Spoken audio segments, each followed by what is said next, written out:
আগামী মাসের 1 তারিখের ভিতরে এই মহল্লা ছেড়া আরেক মহল্লা ইয়ে বাগা, ঠিক আছে? ভাইজান, আপনি না আমার একদম মনের কথাটা বলছেন, বুঝছেন? এই এলাকায় থাকতে আমারও না ভালো লাগে না, কিন্তু মন তো বাধা দেয়, মন মানে না।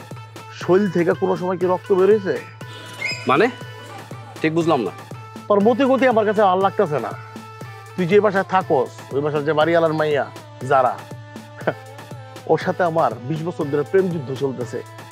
হয়তো বা একতরফা প্রেম, আই ডোন্ট মাইন্ড, কিন্তু ঘটনা হচ্ছে কি জানো, তো পুলিশের মাইয়া, এর লেগে না কোনো কাহিনী করতে পারতাছি না।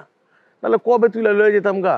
ওর যখন বিয়ার সময় আইব, মানে বিয়ার কাম টাম যখন আইব, তখন আমি আমার বাপ মারা পাঠাবো। আমার ফ্যামিলি কি খারাপ নিবে এটা? হ্যাঁ, তখন ওর লগে আমরা একটা বিয়া করে নেবো, বুঝিস তাই? আর তুই যদি থাকো সেই বাসায়, তাহলে আমার এই প্ল্যানটা একটু ব্যাঘাত ঘটবো। এর লেগে কই তুই এই বাড়ি যাচ্ছে না, অন্য এলাকায় জায়গা। যাওয়ার চিন্তা ভাবনা ছিল, এখন আর যাবো না। তোর কথা আমি মাইন্ড করলাম, আই ডু মাইন্ড। যাবো না মানে আসলে একতরফা ভালোবাসা তো, এসব সংসার টিকে না, এর জন্য একটা সংসার বাঁচাবো, যাবো না। আগামীকাল সকাল সূর্য ওঠার আগে তুই এলাকায় থাকবি না, যাবি গা। কালকে সূর্য ওঠার পরে কে মহল্লা ছাড়ে সেটা সূর্য উঠলেই বোঝা যাবে। তুই এখন আমার সামনে সর। তোর প্রশংসা করতে হয়, তোর এমন মায়ের মারমু 90 দিন বিছনা থেকে উঠতে পারবি না। তাই নাকি? গায়ে হাত দিয়ে দেখা তো।